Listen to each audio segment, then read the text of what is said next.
Dika berdiri di depan cermin, mengenakan jas abu-abu yang disiapkan oleh ibunya, Bu Lastri, seorang janda tangguh yang membesarkannya seorang diri sejak ayahnya meninggal 7 tahun lalu. Tangannya sedikit bergetar saat mengancing ke meja. Entah kenapa, dadanya terasa sesak.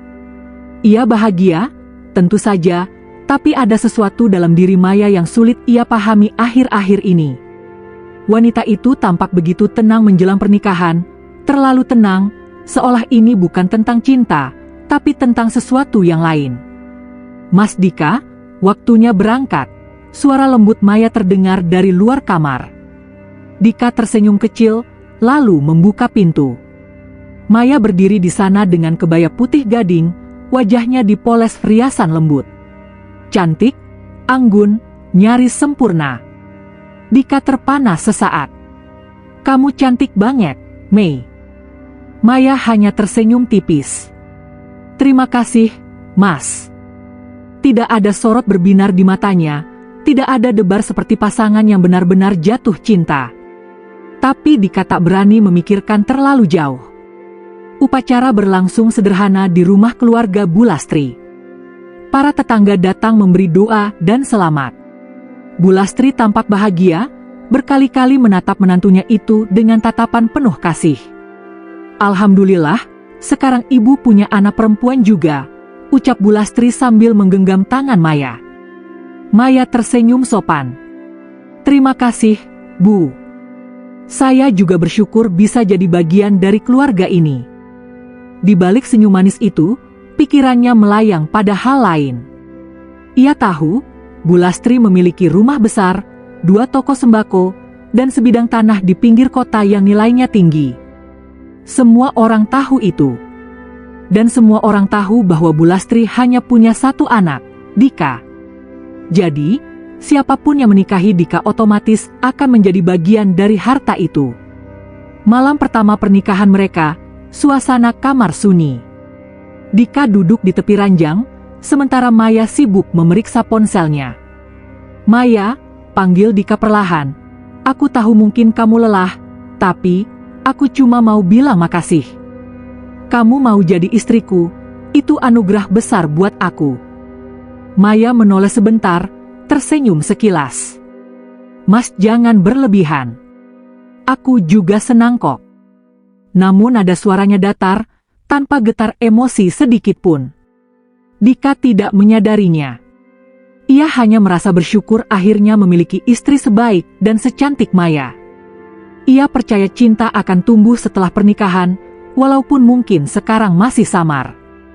Hari-hari pertama berjalan seperti biasa. Dika melanjutkan pekerjaannya di bengkel kecil milik keluarga, memperbaiki motor dan mobil warga sekitar. Pendapatannya tidak banyak, tapi cukup untuk kebutuhan sehari-hari.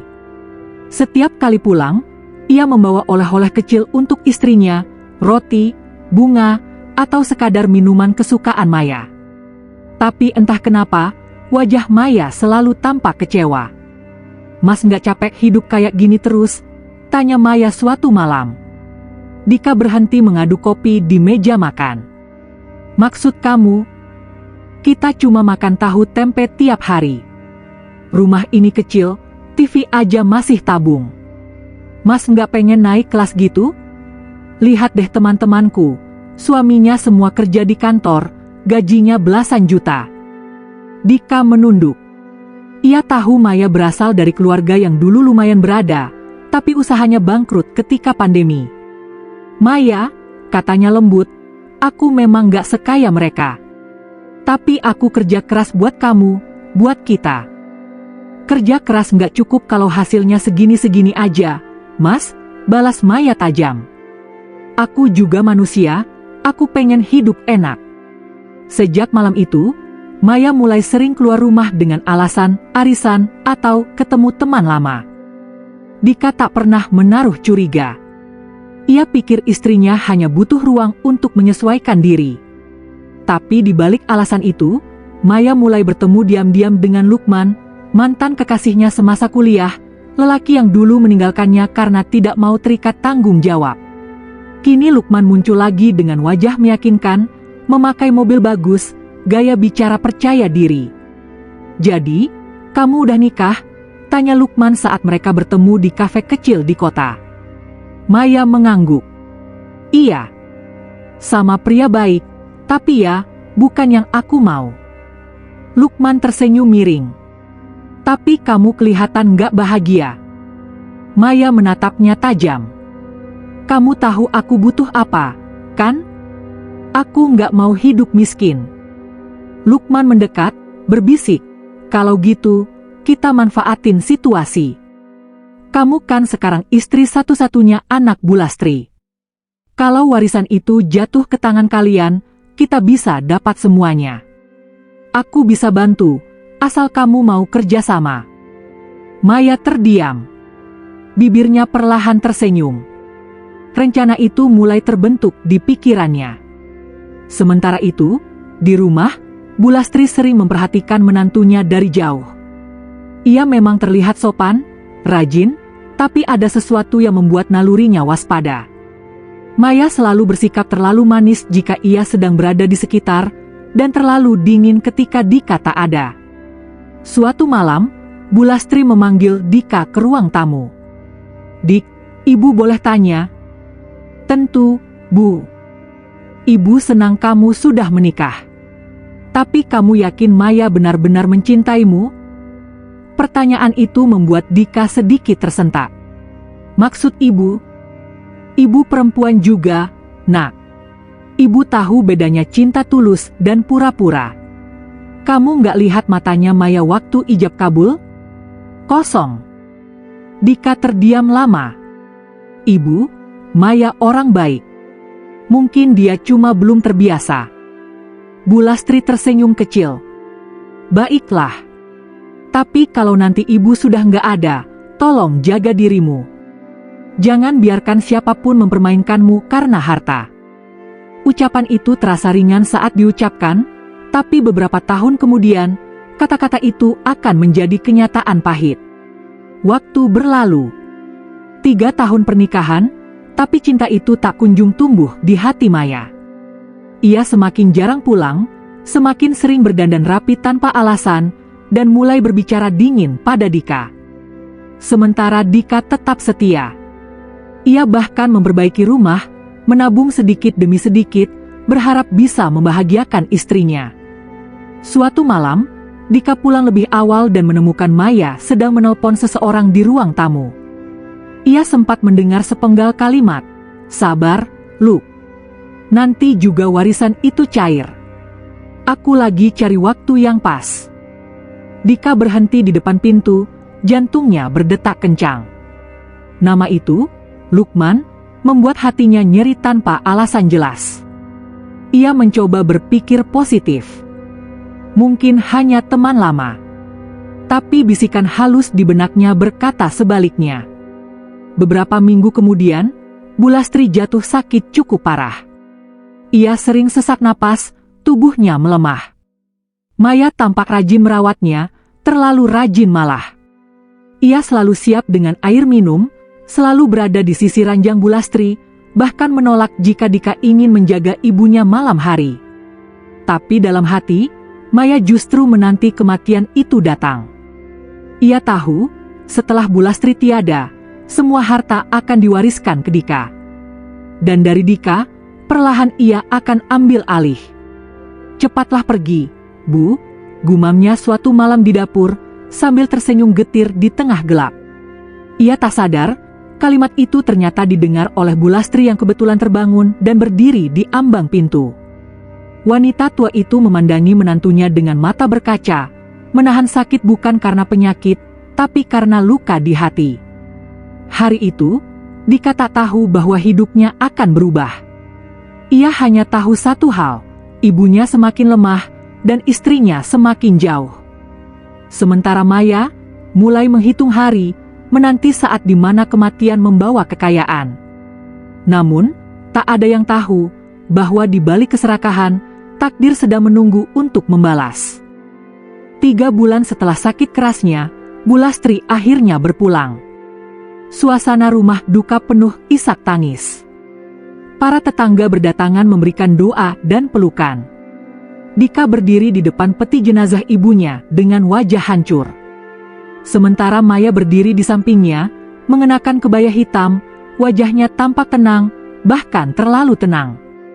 Air mata tak jatuh di pipinya. Tidak ada duka mendalam di matanya. Yang ada hanyalah pandangan dingin, seperti seseorang yang sedang menghitung sesuatu di kepalanya. Setelah pemakaman usai dan para tamu pulang, Maya duduk sendirian di kamar, membuka ponselnya. Di layar muncul nama Lukman. Lukman, sudah, kan? Maya, iya. Besok katanya notaris mau datang baca surat warisan. Lukman, bagus. Jangan lupa, semuanya atas nama Dika. Kamu tinggal main halus. Nanti aku bantu urus biar aset itu bisa cepat cair. Maya tersenyum samar. Iya, Luk. Sebentar lagi hidup enak. Keesokan harinya, seorang notaris datang ke rumah. Dika, Maya, dan 2 saksi duduk di ruang tamu. Pria berjas abu-abu itu membuka map besar dan mulai membaca isi surat wasiat yang ditulis oleh Bu Lastri beberapa minggu sebelum wafat. Seluruh aset berupa rumah, toko sembako, dan tanah di pinggir kota, saya wariskan kepada anak saya, Dika, beserta istrinya, Maya, dengan syarat bahwa mereka hidup rukun dan setia dalam pernikahan. Apabila terbukti ada perselingkuhan atau perceraian, maka seluruh harta akan disumbangkan ke panti asuhan harapan ibu. Ruangan itu mendadak hening. Dika menatap notaris itu dengan mata berkaca. Ia tahu ibunya orang yang bijak dan berhati lembut, tapi wasiat itu terasa seperti pesan terakhir penuh makna. Sementara Maya menunduk. Hatinya bergemuruh, tapi bukan karena haru, melainkan karena panik. Ia tidak menyangka Bu Lastri akan membuat syarat seperti itu. Notaris menatap mereka bergantian. Saya harap ini dipahami dengan baik. Wasiat ini sudah sah dan terdaftar di pengadilan. Maya tersenyum menahan diri. Tentu, Pak.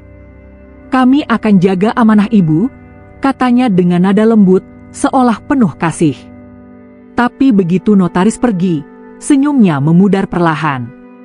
Malam itu, Maya duduk di balkon rumah, menatap halaman sepi dengan segelas anggur di tangan. Pikirannya bercampur antara kesal dan takut. Dasar wanita tua licik, gumamnya. Sampai mati pun masih aja mau ngatur. Teleponnya berdering. Lukman menelepon. Mei, gimana hasilnya? Maya menarik napas panjang. Warisan jatuh ke Dika. Tapi ada syarat. Kalau aku selingkuh atau cerai, semuanya hangus. Langsung disumbangin. Lukman terdiam sesaat, lalu tertawa pendek. Berarti kamu harus pura-pura bahagia, kan? Nggak masalah. Kita main halus aja. Tunggu semua sertifikat atas nama kalian, baru cari cara buat ambil alih. Maya diam. Di satu sisi ia ragu, di sisi lain, keinginan untuk hidup mewah lebih besar. Baik, Luk. Aku ikutin rencanamu, jawabnya pelan. Beberapa bulan berlalu. Dika masih dalam masa berduka. Setiap sore, ia ke makam ibunya, membawa bunga melati dan duduk lama di sana. Kadang berbicara sendiri seolah ibunya masih mendengar. Sementara itu, Maya mulai berubah. Ia lebih manis, lebih perhatian, lebih sering tersenyum. Ia memasak, membereskan rumah, bahkan menyiapkan bekal untuk Dika. Semua itu membuat Dika tersentuh. Mei, kamu berubah banget akhir-akhir ini, kata Dika suatu malam di meja makan. Maya tersenyum hangat. Aku sadar, Mas. Aku dulu egois banget. Aku mau nebus itu. Aku mau kita mulai lagi dari awal. Dika menggenggam tangannya. Aku senang dengarnya. Mungkin ini yang ibu mau lihat dari atas sana. Maya tersenyum, tapi matanya kosong. Dalam hati, ia hanya berpikir, aku harus buat dia percaya. Supaya semua berjalan mulus. Namun, sebaik apapun seseorang berpura-pura, waktu selalu membuka kedok. Suatu sore, Dika pulang lebih cepat dari bengkel karena hujan deras. Ia ingin mengejutkan Maya. Tapi ketika memasuki rumah, suasana terasa berbeda. Ada suara tawa samar dari dalam kamar. Langkah Dika melambat. Ia berjalan perlahan menuju pintu kamar mereka yang sedikit terbuka. Dari celahnya, ia melihat Maya sedang duduk di tepi ranjang dengan ponsel di depan wajahnya, video call dengan seseorang. "Luk, sabar ya. Aku juga pengen cepat selesai." Suara Maya terdengar pelan tapi jelas. Yang penting Dika nggak curiga. Semua udah hampir jadi. Hati Dika seakan disayat. Ia memegang gagang pintu tapi tak sanggup membukanya. Matanya panas, dadanya sesak. Ia melangkah mundur perlahan, menahan air mata yang mulai jatuh. Malam itu ia tidak makan, hanya duduk di teras sambil menatap hujan. "Kenapa, Mei?" bisiknya. "Kenapa kamu tega?" Hari-hari berikutnya, Dika berubah. Ia lebih pendiam, lebih hati-hati. Ia mulai memperhatikan pergerakan Maya, keluar rumah tanpa alasan, sering mematikan ponsel saat ditelepon, dan beberapa kali pulang larut dengan alasan ada acara keluarga. Ia tidak langsung menegur, karena masih ingin percaya. Tapi batinnya mulai retak. Suatu malam, Dika melihat ponsel Maya tergeletak di meja makan saat istrinya mandi. Ponsel itu bergetar. Nama Lukman muncul di layar. Jantung Dika berdetak keras. Ia membuka pesan yang masuk. "Lukman, sayang, aku udah urus semuanya. Begitu kamu punya tanda tangan Dika buat surat kuasa, kita bisa jual tanah itu. Aku janji, kita bakal hidup tenang di luar kota." Tangan Dika gemetar. Dunia seakan berhenti. Semua kasih sayang, semua pengorbanan, semua usahanya untuk membuat Maya bahagia, ternyata tak ada artinya. Ia memejamkan mata. Air matanya menetes, tapi kali ini bukan karena sakit hati semata. Ada rasa marah, kecewa, dan penyesalan yang bercampur jadi satu. Keesokan paginya, Dika bersikap seolah tak tahu apa-apa. Ia masih menyiapkan sarapan, masih tersenyum, masih memanggil Mei dengan lembut. Tapi di dalam dadanya, ia sudah memutuskan satu hal, ia akan mencari kebenaran sampai tuntas. Beberapa hari kemudian, Dika diam-diam mengikuti Maya ketika istrinya pergi dengan pakaian rapi. Ia menunggu dari kejauhan, melihat Maya naik mobil hitam yang berhenti di ujung jalan. Di balik kemudi, seorang pria berjaket kulit, berkacamata hitam. "Lukman." Mobil itu melaju ke arah kafe di tengah kota. Dika menahan napas dan mengikuti dengan motor tuanya, menjaga jarak. Ia duduk di seberang jalan, menatap dari jendela kaca kafe. Di dalam, Maya dan Lukman duduk berdekatan, tertawa pelan, menggenggam tangan di bawah meja. Dika menatap lama, matanya merah, tapi ia tak ingin membuat keributan. Ia hanya mengeluarkan ponselnya, memotret dari jauh. Satu klik. Foto itu tersimpan, bukti yang akan ia simpan rapat sampai waktunya tiba. Malam harinya, Maya pulang seperti biasa, seolah tak terjadi apa-apa. "Mas, aku beli makanan nih," katanya ceria sambil menaruh kantong plastik di meja. Dika tersenyum kecil. "Kamu kelihatan bahagia banget, Mei." "Iya dong, hidup harus dinikmati." Dika menatap wajah istrinya lama-lama. Dalam hati ia berbisik, "Nikmati saja selagi bisa. Karena sebentar lagi semuanya akan berubah." Hari berganti. Maya makin yakin rencananya hampir berhasil. Ia sudah memasukkan beberapa tanda tangan Dika di surat kuasa, berencana menyerahkan dokumen itu pada Lukman minggu depan. Tapi satu hal yang ia tak tahu, Dika sudah menemui notaris dan membuka isi wasiat sepenuhnya. Ternyata, selain syarat kesetiaan, ada satu klausul tambahan. Jika Maya terbukti mengkhianati Dika, maka warisan tidak hanya batal, tetapi juga akan dialihkan seluruhnya ke panti asuhan, tanpa bisa diklaim kembali oleh siapapun. Wajah Dika pucat saat membaca itu, tapi di matanya muncul keteguhan baru. Ia sadar, ibunya sudah tahu dari awal. Dan kini, ia tahu apa yang harus dilakukan. Di malam yang sunyi itu, Dika duduk sendirian di kamar. Ia memandangi foto pernikahannya di dinding. Wajah Maya tersenyum di foto itu, senyum yang dulu ia kira tulus, tapi kini terasa seperti ejekan. Ia menutup matanya, menarik napas panjang. "Bu," bisiknya pelan, "ibu benar. Cinta yang lahir dari serakah nggak akan bertahan. Aku janji, aku nggak akan biarkan Maya ngerusak nama baik keluarga ini." Dan malam itu, dalam diam, Dika memutuskan untuk membalas bukan dengan amarah, tapi dengan kebenaran. Hari-hari berikutnya berjalan seperti biasa bagi Maya, tapi bagi Dika, setiap jam yang berlalu adalah bagian dari rencana yang disusunnya diam-diam. Ia tidak ingin langsung mengamuk, karena ia tahu, amarah hanya akan membuatnya tampak lemah di hadapan wanita yang sudah menghancurkan hatinya. Ia ingin kebenaran berbicara sendiri. Pagi itu, Maya sedang duduk di ruang tamu sambil memeriksa dokumen yang dibawanya dari Lukman. Ia sedang menandatangani beberapa berkas dengan pena emas, sesekali melirik ke arah dapur untuk memastikan Dika belum keluar. Kalau semua tanda tangan ini selesai, tinggal kirim ke notaris, dan Lukman bisa urus jual tanah itu, gumamnya pelan.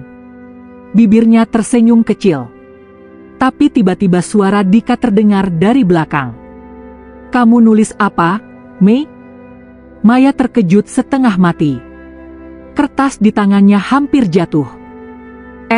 Enggak, Mas. Cuma surat keponakan di kampung, minta bantuan dana sekolah," ujarnya cepat, tergagap. Dika tersenyum samar. "Oh, begitu ya. Baiklah. Tapi nanti aku bantu cek, ya. Takutnya kamu salah tulis." Wajah Maya kaku. "Nggak usah, Mas, aku bisa kok." Dika menatapnya sejenak, lalu berbalik menuju dapur. Namun dalam hati, ia menandai bahwa waktu konfrontasi sudah dekat. Beberapa hari kemudian, Dika sengaja mengajak Maya ke makam Bulastri. "Udah lama kita nggak kesini," katanya lembut. Maya agak malas, tapi ia ikut juga. Di depan makam, Dika menatap batu nisan dengan wajah sendu. "Ibu, aku bawa Maya. Ibu pasti senang lihat kami rukun," katanya lirih. Maya ikut menunduk. Tapi hatinya kosong. Bagi Dika, momen itu penting. Ia ingin memastikan hatinya siap sebelum kebenaran meledak. Setelah beberapa saat, Dika berbalik menatap Maya. "Mei, kamu tahu nggak? Aku bersyukur banget sama ibu. Dia bukan cuma kasih aku hidup, tapi juga kasih pelajaran terakhir yang besar." Maya menatapnya heran. "Maksud Mas?" "Pelajaran tentang siapa yang benar-benar tulus mencintai, dan siapa yang cuma mencintai harta," ucap Dika dengan nada datar, menatap mata Maya dalam-dalam. Maya tertawa kecil untuk menutupi gugupnya. "Mas ngomong apa sih? Serius amat?" Tapi Dika tidak tertawa. Ia hanya mengangguk pelan, lalu berkata, "Kamu nanti akan ngerti, Mei. Sangat ngerti." Malamnya, Maya mendapat pesan dari Lukman. "Besok sore kita ketemu di hotel biasa. Aku udah siapin dokumennya. Tinggal tanda tangan kamu di bagian terakhir. Aku bawa notaris kecilanku. Gampang." Maya membalas cepat. "Siap. Dika lagi sibuk, jadi aman." Namun, yang tidak ia tahu, pesan itu terbaca di ponselnya oleh Dika saat ia mandi malam itu. Dika hanya menatap layar dengan napas berat. Ia tidak marah. Tidak lagi. Rasanya seperti luka yang sudah terlalu dalam untuk ditangisi. Ia menutup ponsel itu, lalu menatap langit-langit kamar. "Baik, Mei. Kalau ini jalanmu, aku cuma akan pastikan kamu dapat akibatnya." Keesokan harinya, Dika berpura-pura berangkat ke bengkel lebih pagi dari biasanya. Tapi sesungguhnya, ia memantau dari jauh, menunggu Maya keluar rumah. Tepat jam 2 siang, Maya melangkah keluar dengan dress biru muda, membawa tas besar dan berwajah riang. Ia tak tahu, dari kejauhan Dika mengikuti dengan mobil pinjaman temannya. Ia melihat Maya masuk ke Hotel Satria, tempat yang cukup sepi di pinggir kota. Dika menunggu hampir 2 jam di mobil. Hingga akhirnya, Maya keluar bersama Lukman, tertawa kecil sambil menggenggam tangan laki itu. Dika merekam semuanya dari jauh. Tangannya bergetar, tapi hatinya sudah pasrah. Ia tahu ini bukan lagi tentang cinta. Ini tentang kebenaran dan harga diri. Malamnya, saat Maya pulang, Dika sudah menunggunya di ruang tamu. Suasana hening. Lampu redup, hanya suara jam dinding yang terdengar. Maya tampak kaget melihat Dika masih bangun. "Mas belum tidur?" tanyanya pura-pura biasa. Dika memandanginya lama. "Kamu dari mana, Mei?" Maya tersenyum canggung. "Tadi ke rumah teman, ada acara arisan." "Arisannya?" Dika berdiri pelan. Ia melangkah ke arah meja, mengambil ponsel dari saku, lalu menaruhnya di depan Maya. "Kalau gitu, coba jelasin ini." Di layar ponsel, tampak video Maya dan Lukman keluar dari hotel, bergandengan tangan. Wajah Maya langsung pucat. Tangannya gemetar. "Mas, aku bisa jelasin." "Jangan bohong, Mei." Suara Dika tenang, tapi dalamnya menusuk. "Aku udah tahu semuanya. Tentang Lukman, tentang surat kuasa, tentang rencana kamu buat ambil alih tanah ibu." Maya tak bisa bicara. Air matanya mulai jatuh, tapi Dika tak tergerak sedikit pun. "Mas, aku hilaf. Aku takut hidup miskin. Aku cuma pengen masa depan yang lebih baik buat kita," katanya berusaha mencari simpati. Dika menatapnya dingin. "Masa depan yang kamu maksud itu bareng Lukman, kan?" Maya menunduk. Diam adalah pengakuan. "Mei," suara Dika akhirnya pelan tapi tegas, "aku mencintai kamu, bukan karena cantikmu, tapi karena aku pikir kamu orang baik. Aku salah. Kamu cuma lihat aku sebagai jembatan buat harta. Dan yang paling nyakitin, kamu tega manfaatin kebaikan ibu." Air mata Maya mengalir deras. "Mas, aku salah, aku nyesel." Dika mengangkat tangannya. "Sudah. Aku nggak butuh maafmu. Aku cuma mau kamu tahu, aku udah kasih semua bukti ke notaris. Dan sesuai wasiat ibu." Ia menatap lurus ke mata Maya. "Seluruh warisan itu sekarang udah disumbangin ke panti asuhan." Maya terperanjat. "Apa?" "Mas, nggak bisa. Itu hak kita. Itu hak orang yang setia, Mei," kata Dika dingin. "Bukan hak orang yang mengkhianati." Ia menyerahkan amplop berisi surat keputusan dari notaris. Maya membukanya tergesa-gesa. Wajahnya berubah seketika saat membaca isi surat itu. Atas pelanggaran syarat warisan berupa tindakan perselingkuhan dari pihak istri, maka seluruh aset pewaris atas nama Bulastri dialihkan ke Panti Asuhan Harapan Ibu, sesuai dengan pasal 3 ayat 2 dalam surat wasiat. Maya menatap Dika tak percaya. "Kamu tega banget." Dika menghela napas panjang. "Tega? Kamu yang pertama tega, Mei. Aku cuma menjalankan amanah ibuku." Ia melangkah ke kamar, mengambil koper kecil yang sudah disiapkan sejak pagi. "Aku udah sewa kontrakan kecil di ujung kota. Rumah ini akan segera diserahkan ke yayasan. Kamu bebas mau tinggal di mana, tapi jangan cari aku lagi." Maya berlari mendekatinya, memegang lengannya. "Mas, tolong. Aku salah, tapi aku masih cinta Mas. Aku cuma kejebak, aku nggak pernah." Dika menatap tangannya yang mencengkeram lengan itu, lalu melepaskannya perlahan. Cinta nggak pernah butuh alasan untuk berkhianat, Mei. Dan penyesalan nggak bisa beli kembali kepercayaan. Ia berjalan keluar tanpa menoleh lagi. Langkah kakinya berat, tapi mantap. Hujan turun di luar, seperti ikut menutup lembaran itu dengan air mata langit. Beberapa hari kemudian, rumah besar itu resmi berpindah tangan ke yayasan. Dika menyerahkan kunci terakhir sambil menatap plakat bertuliskan, Panti Asuhan Harapan Ibu. Ia tersenyum kecil. Semoga ini benar-benar jadi harapan untuk orang lain, Bu. Terima kasih, Ibu udah nyelamatin aku, bahkan setelah Ibu tiada. Sementara itu, Maya terlunta-lunta. Lukman menghilang begitu tahu warisan gagal diperoleh. Nomornya tidak bisa dihubungi, dan rekeningnya kosong. Maya sendirian, menyesali segalanya. Hidup mewah yang ia impikan hilang, cinta yang ia abaikan pergi tanpa jejak. Suatu malam, ia datang ke bengkel Dika, berharap bisa bicara. Tapi Dika hanya menatapnya sebentar. Mas, tolong beri aku kesempatan. Aku janji bakal berubah, katanya dengan suara parau. Dika menunduk, lalu berkata pelan, aku udah maafin kamu, Mei. Tapi aku nggak bisa hidup sama orang yang nggak bisa jaga kepercayaan. Tanpa kata lagi, Dika menutup pintu bengkel. Maya berdiri di luar, menatap lampu bengkel yang perlahan padam, seperti padamnya seluruh harapan dalam hidupnya. Beberapa minggu kemudian, Dika mulai menata hidup baru.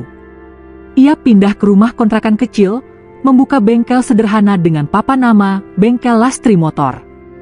Ia bekerja keras setiap hari, tapi kali ini bukan untuk menyenangkan siapapun. Ia hanya ingin hidup tenang, jujur, dan sederhana, seperti yang selalu diajarkan ibunya. Setiap sore, ia duduk di depan bengkel sambil menyeruput kopi dan memandangi langit senja. Di hatinya, ia tidak lagi menyimpan benci pada Maya. Yang ada hanya dua. Semoga dia belajar, Bu, bahwa cinta tanpa ketulusan cuma akan berakhir kehilangan segalanya. Sudah hampir setahun sejak hari di mana Dika meninggalkan rumah besar warisan itu. Waktu berjalan, meninggalkan luka, tapi juga membawa ketenangan yang pelan-pelan tumbuh di hati. Bengkel kecil milik Dika kini mulai ramai. Pelanggannya bertambah, karena selain pandai memperbaiki motor, Dika dikenal jujur dan sabar melayani. Ia tidak pernah menipu harga, tidak pernah marah pada pelanggan, bahkan sering membantu anak-anak muda yang ingin belajar memperbaiki motor. Di atas pintu bengkel, tergantung papan kayu sederhana bertuliskan, kerja jujur, rezeki berkah, pesan ibu. Setiap kali membaca kalimat itu, Dika selalu tersenyum kecil. Ia tahu, meski ibunya sudah tiada, nasihat itu masih menuntunnya. Sore itu, seorang anak laki-laki datang ke bengkel dengan motor tuanya. Bang, tolong betulin, ya. Nggak mau nyala dari pagi, katanya canggung. Dika menyambutnya dengan senyum ramah. Boleh, sini. Kamu dari mana? Dari panti asuhan di dekat pasar, Bang. Panti Harapan Ibu. Dika terdiam sejenak. Nama itu, panti asuhan yang menerima warisan ibunya. Ia langsung ingat. Oh, kamu dari sana? Wah, bagus banget. Berarti kamu salah satu anak yang tinggal di panti itu? Anak itu mengangguk. Iya, Bang. Katanya dulu panti hampir tutup, tapi tiba-tiba ada orang yang nyumbang tanah dan rumah besar. Jadi sekarang banyak anak yang bisa tinggal di sana. Dika menatap bocah itu, lalu tersenyum hangat. Syukurlah, semoga kamu semua bisa hidup lebih baik dari aku, ya. Anak itu tertawa kecil, tapi abang udah baik banget, kok. Nih, Bu Ratna, pengurus panti, suka cerita tentang orang yang nyumbangin rumah itu. Katanya dia orangnya ikhlas banget. Dika mengelus kepala anak itu. Orang baik nggak perlu disebut namanya, Nak. Yang penting, dia benar-benar tulus. Anak itu tersenyum lebar. Iya, Bang. Makasih ya udah betulin motorku. Malamnya, setelah bengkel tutup, Dika duduk di depan rumah kontrakannya. Langit tampak cerah, bintang-bintang bertaburan. Ia mengingat kembali masa-masa dulu, saat Maya masih tertawa di sampingnya, saat ibunya menasihati dengan sabar, dan saat hatinya hancur berkeping-keping karena pengkhianatan. Namun malam itu, tidak ada amarah di dadanya. Yang tersisa hanya rasa lega, karena akhirnya, ia memilih menjadi orang baik, bahkan ketika dunia memperlakukannya tidak adil. Di sisi lain kota, Maya hidup dalam keadaan yang jauh berbeda. Setelah Lukman menghilang dan hartanya habis, ia sempat bekerja di toko pakaian, tapi tidak lama. Banyak orang mengenalnya sebagai istri yang meninggalkan suami demi harta. Nama baiknya hancur. Hidupnya penuh penyesalan. Suatu sore, ia nekat datang ke panti asuhan Harapan Ibu. Ia ingin melihat dengan mata sendiri rumah besar yang dulu ia impikan sebagai simbol kekayaan, tapi kini jadi rumah bagi puluhan anak yatim. Begitu melangkah ke halaman, Maya hampir tidak percaya.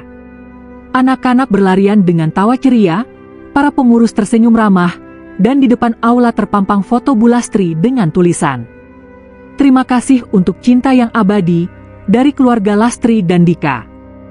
Air mata Maya menetes deras. Ia berlutut di bawah foto itu, gemetar menahan tangis.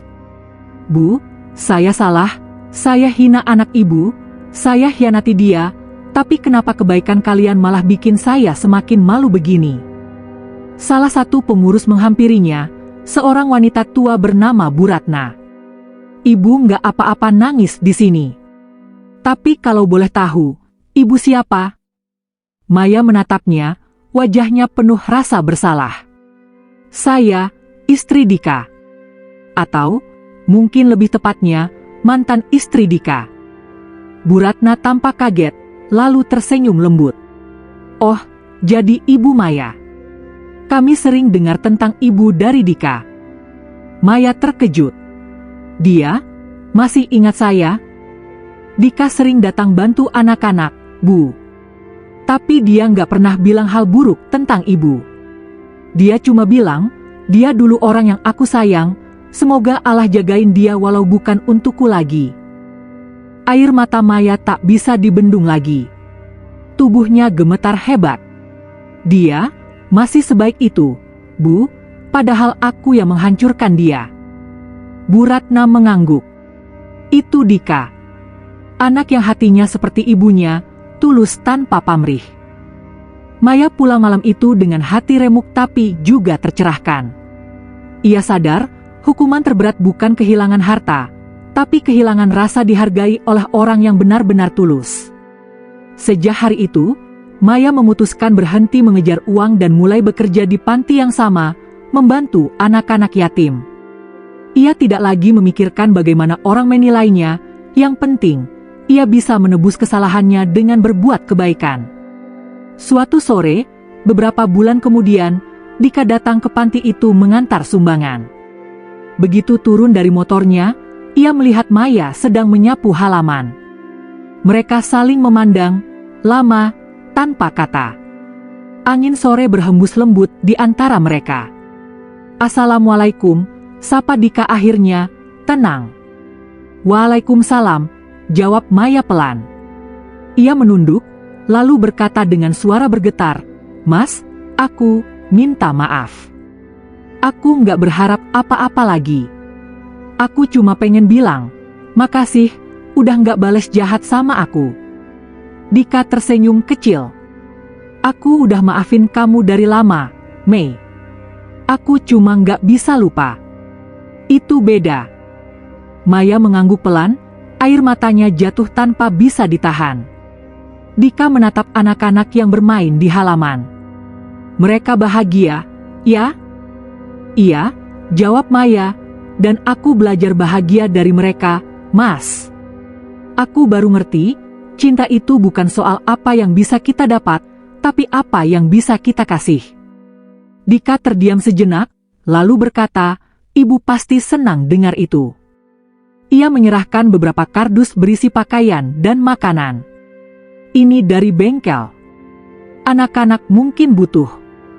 Maya mengambilnya dengan hati yang berat. Terima kasih, Mas. Sebelum pergi, Dika menatapnya sekali lagi. Semoga kamu benar-benar bahagia, Mei. Aku udah nggak punya dendam. Aku cuma pengen kita sama-sama tenang. Maya mengangguk. Doaku juga begitu, Mas. Semoga hidup Mas selalu diberkahi. Dika tersenyum, lalu melangkah pergi. Langkahnya ringan, karena beban masa lalu telah ia lepaskan seluruhnya. Sore itu, langit berubah jingga. Dika naik motornya, melewati jalanan desa yang sepi. Angin menerpa wajahnya lembut, membawa aroma tanah basah dan ketenangan yang lama ia cari. Di kaca spion, ia sempat melihat bayangan panti asuhan yang semakin jauh. Namun di hatinya, ia tahu, di tempat itulah segala luka disembuhkan. Bukan dengan balas dendam, tapi dengan keikhlasan. Ia tersenyum dan berbisik pelan. Terima kasih, Ibu. Aku sudah belajar apa arti harga diri seorang suami.